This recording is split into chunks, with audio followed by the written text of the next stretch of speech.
আর এদিকে লোকসভা ভোটের নির্ঘণ্ট প্রকাশের আগে শাসকের মুখে হুমকির ফুলঝুরি। পঞ্চায়েত ভোটের মতো করেই লোকসভা ভোটও করতে হবে, দলীয় কর্মী সমর্থকদের বার্তা দিলেন তালডাংরার বিধায়ক, বাঁকুড়া লোকসভা কেন্দ্রের তৃণমূলের প্রার্থী অরূপ চক্রবর্তী। কেন্দ্রীয় বাহিনী 15 দিন চলে যাওয়ার পর ময়দান আমাদের, হুঁশিয়ারি দিয়েছেন অরূপ চক্রবর্তী। পঞ্চায়েত নির্বাচন আমরা যেভাবে করেছি সেইভাবেই আমাদের নির্বাচনে লড়তে হবে। মিলিটারি নামবে, বুটের আওয়াজ শোনা যাবে, তারা ভয় ধিক্কার দেওয়ার চেষ্টা করবে, ভয় সঞ্চার করার চেষ্টা করবে। কোনো কথায় কান দেবেন না। মাত্র 15 দিন পর আমরা আবার সেই বাংলায় থাকবো। মিলিটারি পুলিশ চলে যাবে, ওরা কিছু করতে পারবে না। সভামঞ্চ থেকে এইরকম ভাবে হুমকি দেওয়া হচ্ছে তৃণমূলের বিরুদ্ধে যে অভিযোগ, অর্থাৎ তৃণমূলের প্রার্থী অরূপ চক্রবর্তীর যে বিস্ফোরক মন্তব্য করতে শোনা গিয়েছে, তার প্রেক্ষিতে বিজেপির প্রার্থী সুভাষ সরকারের বক্তব্য আপনাদের সামনে তুলে ধরে। এটা তো ওনার পুরনো ক্যাসেট। তৃণমূলের গুন্ডারা বিজেপির কার্যকর্তাদের উপর হামলা করে, মারপিট করে, নৃশংসভাবে অত্যাচার করে। তখনও উনি সবাইকে বলেছিলেন কাটারি নিয়ে, বটি নিয়ে মারধর করতে। তো এটা বলে কিছু হবে না। সেদিনের মানুষ, বাংলার মানুষ আর আজকের মানুষে অনেক তফাৎ। সন্দেশখালিতে মহিলারা প্রতিবাদ করে শাহজাহানকে ঢুকিয়ে দিয়েছে, কাজে উনি তো কোন ছাড়। অন্যদিকে তৃণমূল কংগ্রেস কি বলছে, কল্যাণ ব্যানার্জির বক্তব্য শুনুন। বাঁকুড়ার মানুষ একদম জিতিয়ে নির্বাচনে অরূপ চক্রবর্তী জিতিয়ে ওকে একদম দামোদর নদীতে ভাসিয়ে দিতে হবে। প্রতিমা বিসর্জন আজকে তো নয়, আজকে 5-7 দিন ধরে বলে আসছে। তোমার ভালো লাগতে পারে, নাও ভালো লাগতে পারে। যারা এইভাবে বিচার করে তারা কুলাঙ্গারি হয়। তোমার ভাই ভালো লাগতে পারে, না ভালো লাগতে পারে, আমার তো কিছু এসে যায় না। আর এদিকে নানুরে হুমকির রাজনীতি কাজল শেখের। বিজেপিতে রয়েছে সিপিএম এর হারমাদ বাহিনী। ভোটের আগে বাজার গরম করতে আসছে, হারমাদদের আটকাতে হাজার হাজার কাজল আছে। ভোটের আগে ফের হুমকির রাজনীতি শাসক নেতার। নানুরে হুমকির রাজনীতি কাজল শেখের, একবার শোনাই কাজল শেখের সেই বক্তব্য। বর্তমানে যদি আমরা একটু লক্ষ্য করে দেখি তাহলে দেখতে পাবো সেই হারমাদদের একটা অংশ বর্তমানে বিজেপি ছত্রছায়ায় গিয়েছে। সুতরাং বিগত দিনে সে বিজেপির হারমাদদের আমরা দিয়েছি, আমরা তাড়িয়েছি।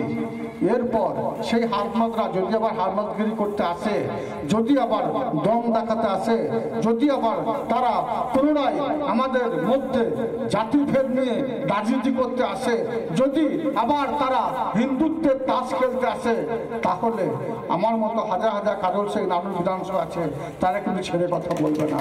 এটাই আজকের দিন আমি বলতে চাই।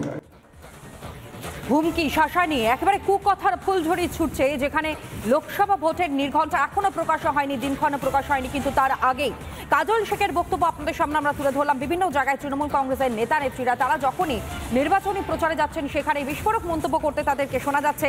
আর এই মুহূর্তে কাজল শেখের যে বক্তব্য আপনারা শুনলেন নানুরে, সেখানে হুমকির রাজনীতি রীতিমতন কাজল শেখের। বিজেপিতে রয়েছে সিপিএম এর হারমাদ বাহিনী এবং ভোটের আগে বাজার গরম করতে আসছে, তারা এমনটাই বলতে শোনা গিয়েছে কাজল শেখ। এমনকি হারমাদদের আটকাতে হাজার হাজার কাজল শেখ রয়েছে, হারমাদদের আটকাতে হাজার হাজার কাজল শেখ আছে।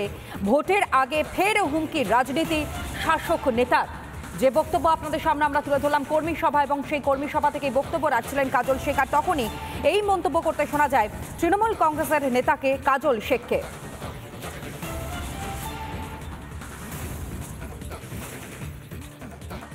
এবারে কি মুখ্যমন্ত্রীর মুখ রাখতেই ঘাটালে দাঁড়ানো, নাকি ঘাটালবাসীর কথা ভেবে? 2024-এ ফেরা মূল কারণ হচ্ছে ঘাটালে মানুষের ভালোবাসার। অভিনেতা সাংসদ দেব, অপরদিকে অভিনেতা বিধায়ক বীরন চট্টোপাধ্যায় বারবার তোমাকে এই চোর, নানা ধরনের কথা। এটা শিক্ষার অভাব আমার মনে হয়। হিরণে একটু পড়াশোনা করে কথা বলা উচিত। আমার কাছে এত অস্ত্র আছে হিরণকে কাউন্টার করার জন্য, ও ঘর থেকে বেরোতে পারবে না।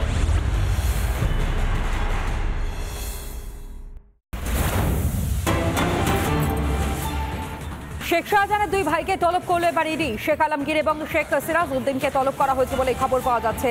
আরও একবার আপনাদেরকে জানাই, শেখ শাহজাহানের দুই ভাই যাদের বিরুদ্ধে উঠেছিল একাধিক অভিযোগ, এবং সেই অভিযোগের প্রেক্ষিতেই এবার তলব করা হয়েছে, ইডি তলব করেছে, অর্থাৎ এনফোর্সমেন্ট ডাইরেক্টরেট তলব করেছে বলে খবর পাওয়া যাচ্ছে।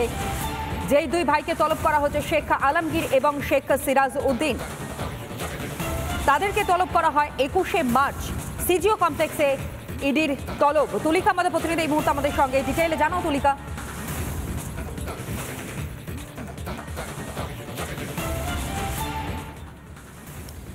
দেখো, ইতিমধ্যেই শাহজাহানের বিরুদ্ধে ইতিমধ্যেই ইডি ইসিআইআর করে তদন্ত শুরু করেছে, সেটা আমরা জানি। এবং দুদিন আগে সন্দেশখালিতে গিয়ে একটা বিশাল টিম তারা কাজ করেছেন, তারা তদন্ত করেছেন। এবং এরই পরিপ্রেক্ষিতে শাহজাহানের যে দুই ভাই রয়েছে, শেখ আলমগীর এবং শেখ সিরাজউদ্দিন, তাদেরকে এবার তলব করলো। গতকাল তাদেরকে নোটিশ পাঠানো হয়েছে, দুজনকে, দুই ভাইকে নোটিশ পাঠানো হয়েছে। 21শে মার্চ অর্থাৎ আগামী বৃহস্পতিবার দিনকে সিজিও কমপ্লেক্সের ইডির দপ্তরে সকাল 11টার মধ্যে হাজিরা দেওয়ার কথা বলা হয়েছে। এবং এখানেই প্রশ্ন তনয়া, তার কারণ এর আগে এই মুহূর্তে আমরা জানি যে সিবিআই হেফাজতে রয়েছে শেখ শাহজাহান এবং শেখ আলমগীরকে তলব করা হয়েছিল গত দুদিন আগে, অর্থাৎ যে সময় সন্দেশখালিতে একাধারে যেরকম ইডির অফিসাররা রেড করছিলেন, সেদিনকেই সিবিআই অফিসে অর্থাৎ নিজাম প্যালেসে তলব করা হয়েছিল শেখ আলমগীরকে। কিন্তু এখনো পর্যন্ত সেই শেখ আলমগীর হাজিরা দেননি সিবিআই দপ্তরে। সুতরাং এখানে প্রশ্ন যে আদতে এই বৃহস্পতিবার অর্থাৎ আগামী বৃহস্পতিবার দিনকে শেখ আলমগীর এবং শেখ সিরাজউদ্দিন তারা এই সিজিও কমপ্লেক্সের ইডির দপ্তরে আসে কিনা। এবং সবথেকে বড় প্রশ্ন তনয়া, তার কারণ এই শেখ শাহজাহানকে এখনো পর্যন্ত যেহেতু ইডির ওপরে যে হামলার ঘটনার পরিপ্রেক্ষিতে সিবিআই হেফাজতে এই মুহূর্তে রয়েছে শেখ শাহজাহান, সেক্ষেত্রে এখনো পর্যন্ত শেখ শাহজাহানকে ইডি হেফাজতে নিতে না পারলেও কিন্তু তদন্তের যে গতি প্রকৃতি, তদন্ত এগিয়ে নিয়ে যাওয়ার জন্য শাহজাহানের যে চিংড়ির মাছের ব্যবসা রয়েছে, আমরা দেখেছি এর আগে বিভিন্ন জায়গায় তারা তল্লাশি অভিযান করেছে। সন্দেশখালির আগে কলকাতার বিভিন্ন জায়গায় তল্লাশি অভিযান করেছে, হাওড়াতে তারা তল্লাশি অভিযান করেছে। মাছের যে ব্যবসা রয়েছে সেখান থেকে যে টাকার যে লেনদেন হয়েছে, সেটা কি কোনো রকমভাবে সাইফন হয়ে অন্য কোনো জায়গায় পাঠানো হয়েছে কিনা, এই গোটা ঘটনা যে তদন্ত শুরু করেছে। সেক্ষেত্রে তার ভাই অর্থাৎ বেশ কয়েকজন, শুধুমাত্র শেখ শাহজাহান একা নয়, তার সঙ্গে তার যে শেখ আলমগীর, শেখ সিরাজউদ্দিন, এছাড়াও এই যে গতকাল যাদেরকে ডেকে পাঠানো হয়েছিল রিন্টু শেখ থেকে শুরু করে ওহিদুল মোল্লা, আইনুর মোল্লা, এদের প্রত্যেকের সঙ্গে ওতপ্রোতভাবে জড়িয়ে রয়েছে কিনা, সমস্ত কিছুটা দেখার জন্যই কিন্তু তার দুই ভাইকে এই প্রথমবার আমাদের সঙ্গে থাকো তুলিকা। তার কারণ আরো একগুচ্ছ ব্রেকিং এই মুহূর্তে এসে পৌঁছেছে এবং তা আপনাদের সামনে তুলে ধরেছে। আজ ফের মহিদুল মোল্লাকে তলব করেছে ইডি। আজ ফের মহিদুল মোল্লাকে তলব করা হয়েছে বলে এই খবর পাওয়া যাচ্ছে। আর তুলিকার কাছ থেকে এই বিষয়ে আরো বিস্তারিত জানবো। ঠিক কখন ডেকে পাঠানো হয়েছে তাকে, তুলিকা কি জানতে পারা যাচ্ছে?